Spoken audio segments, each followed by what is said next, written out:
So the Fire Emblem series is kind of an interesting one in Nintendo's library. After being successfully resuscitated by the success of Fire Emblem Awakening in 2013, the franchise has decided to take itself into a bit of an interesting direction, featuring multiple storylines and different branching paths for the player to take. This was first attempted with Fire Emblem Fates in 2015, to varying degrees of success. The way Fates was designed was that it was basically two separate packaged games, Birthright and Conquest, each of which had a different story centering around siding with one of two houses in a conflict, with a third game, Revelation, being downloadable as DLC. While Fates' writing is not the best, it was the basis for 2019's quite lauded Fire Emblem Three Houses. This takes the same idea, but packages it in a single game with 4 different story routes that are playable depending on choices made both early and a bit later in the game in one case. Notably different from Fates is that there is no one definitive route. All routes have their upsides and downsides, and explore the characters and the lore in different ways. And while that works well for 2 of the houses, notably the Blue Lions and Black Eagles, it turns out a little weird for the third house in the bunch, the Golden Deer.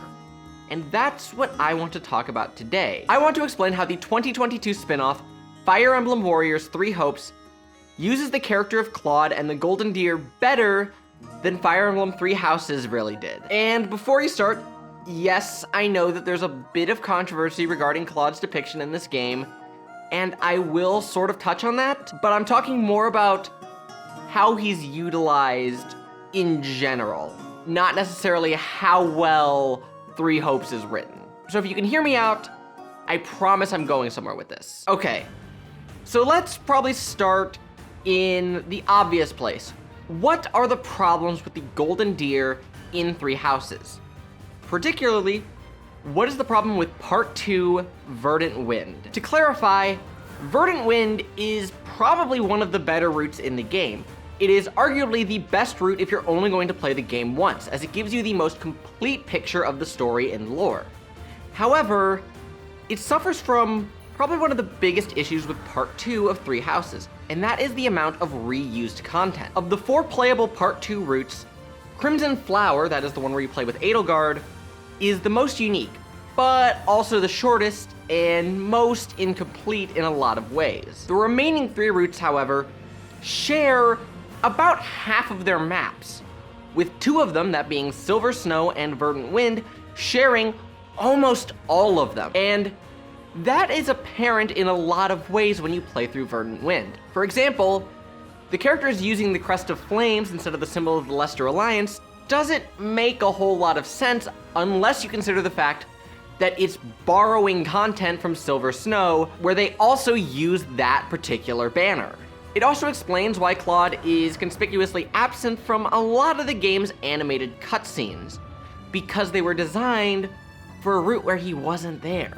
It also makes this little scene between Edelgard and Byleth make a lot more sense when you were her house leader, instead of just the leader of another house that you didn't really teach. On the flip side, it also explains why Claude is sort of clumsily written out of Silver Snow, because the route was written primarily for Silver Snow in a lot of ways, but also for Verdant Wind, and so it needs to try to fit both.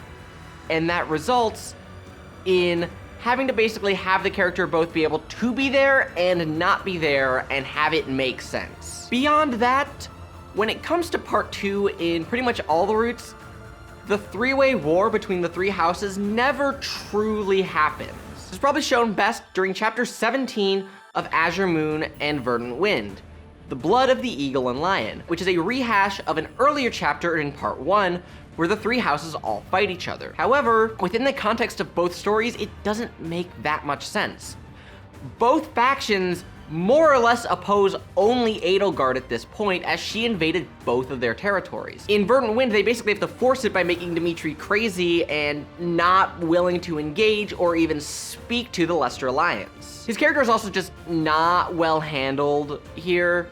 He shows up not that often throughout the story and then gets killed off screen.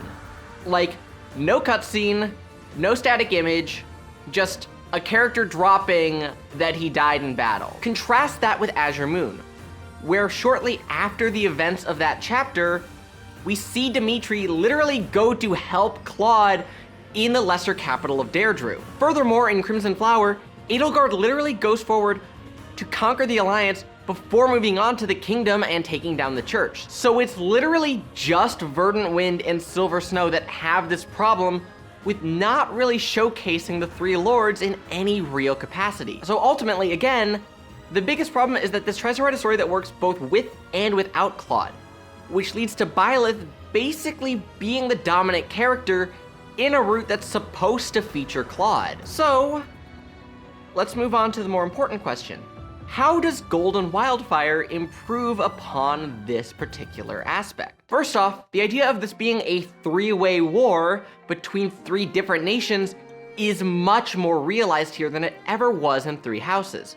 And while there may not be that iconic three-way fight at Gronder Field, Claude does have a legitimate reason to fight both sides in this iteration. And this is where I have to acknowledge that part of the controversy of Three Hopes is that Claude is characterized quite a bit differently here than he was in Three Houses. For starters, he is much more hostile towards the church, hence the reason to fight the kingdom, because the kingdom is loyal to the church and takes them in this game, as opposed to them just being captured by Edelgard to have, again, all the stories sort of fit the same basic structure. Now, to be fair, this was always there in Three Houses. However, Claude not having that Uric Garrick Mach brings out a lot more of his distaste towards the general xenophobia from the Church of Saros towards people outside of Fodlan. And it's this change in characterization that actually allows there to be a shift in who sides with who in this war. Because if Claude doesn't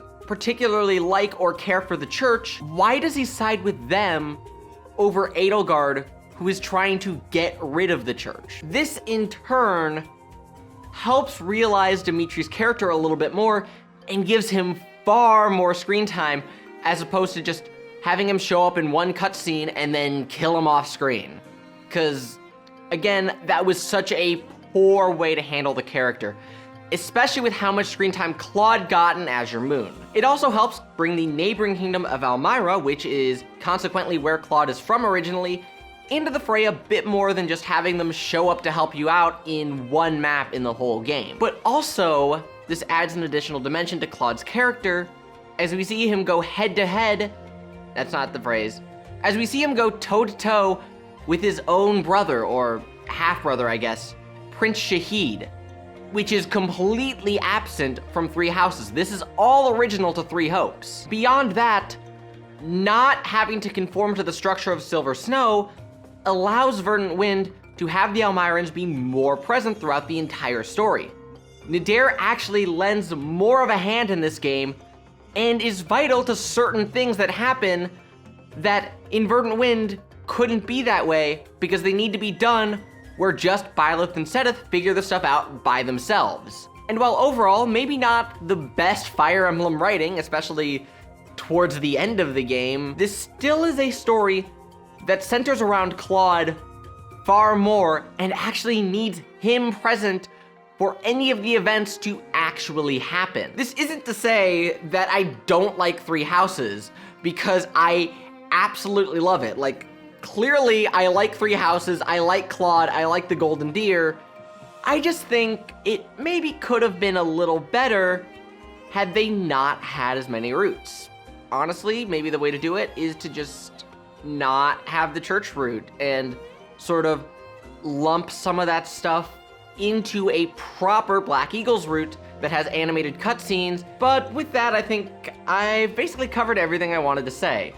This was not the original Three Hopes video I intended to make. I actually didn't intend to make a Three Hopes video, which is why I'm borrowing footage instead of using my own, because I didn't record any because I didn't anticipate needing it. Also, sorry for dropping off the face of the earth for 2 months. I just haven't had an idea of what type of content to make, and the next sort of game retrospective / review has not made that much progress. I'll put it this way, I haven't even beat the second gym yet. But until the time that I inevitably finish that, which, given Xenoblade 3 comes out soon, might not happen for a while, I will see you guys in the next video.